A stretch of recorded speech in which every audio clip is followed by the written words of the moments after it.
I need to ask, of course, these three new members about speaker politics. You all know that there is a speaker's race on. There's always a speaker's race on.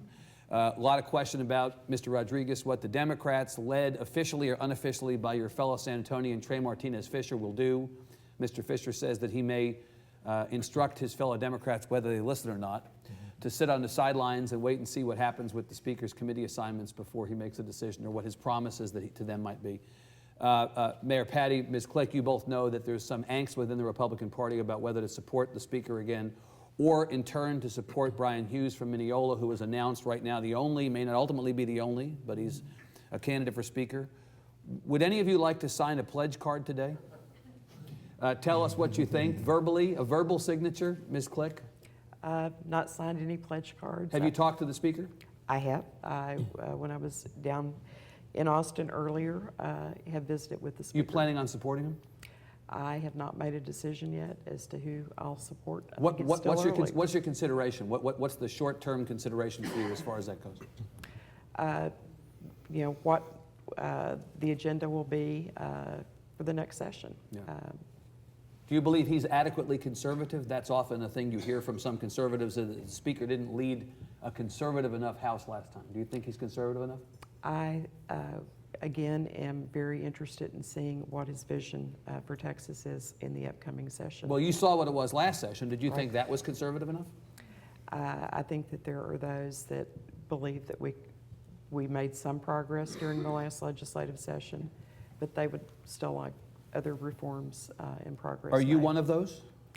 I would probably be someone that has some concerns there, yes. Okay. Mr. Mayor, how about you? You going to sign a pledge card for the Speaker? Not signing any pledge cards for the Speaker or anyone else. Yeah. As far as making that decision, you know, that's, for those that have asked, it doesn't come up a whole lot in my district, frankly. Comes up here. Well, sure. Folks here care a whole lot about it. But back home, high 90% of the people couldn't tell you who the Speaker of the House was. Right. Yeah, and so, you know, that's not something I spend a lot of time talking about there. But as far as considerations, what's important to me, I mean, obviously, I'm a conservative guy. I obviously want a conservative person. Yep. But I also want to make sure that, you know, my decision will be based also on what I feel is best for my district. You know, I told people when I have answered the question in the past that, you know, I do, yes, sure, I want a conservative Speaker. And someone that will allow me to represent my district. And so that is critically important to me, is a Speaker that will allow me to represent my district, to vote my district, right, without any fear of getting hit over the head with a hammer. Has Joe Straus been a conservative Speaker? I think, you know, if you look at some of the issues of last session, I think that we have to be pleased with some of the things that happened as conservatives. So in that respect, I think, you know, you have to, he's a part of that, just like everyone, all the other members who push through those things. Yeah. You know, like Stephanie, you know, I'll be very interested to see going forward, you know, what the vision is, and look forward to visiting with the Speaker and whoever else may come forward. I know Brian Hughes, I know him personally, he's my representative.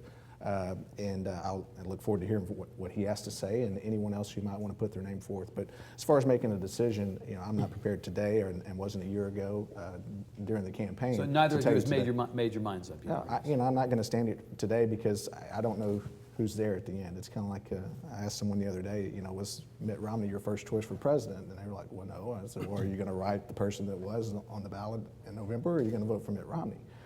So, you know, whether or not we end up in a situation where there is no race. Got to see who the candidates are. Yeah, we've got to see who the candidates are, and we'll have discussions specifically about our district and what's best. Mr. Rodriguez, there are those in the Capitol who say that Joe Straus is as close to a Democratic Speaker as you guys are going to ever get. Do you see in the Speaker someone you can support? You know, I'm gonna eat my words a little bit, Evan, because I mentioned a minute ago that leaders ought not punt the ball. I'm going to punt this a little bit because, unlike you know, my fellow panelists, I still have a race November 6th, so I'm concentrating on that right now. Oh, presume! Come on, yes. Presume. But I'll say this. I mean, I do know Speaker Straus. I think he's you know, a decent and honorable guy. We've have not had any conversations about you know, whether or not I would support him, nor have I had any conversations with you know, Trey Martinez Fisher or any of the folks in locally. You know, I think folks in Bexar County realize that there certainly is a positive to have a speaker from our, part of the state. But again, I'm focusing on November 6th, and we'll have that discussion probably at November 6th at 7:01 when I receive a phone call. Well, this conversation was a massive buzzkill. I have to tell you.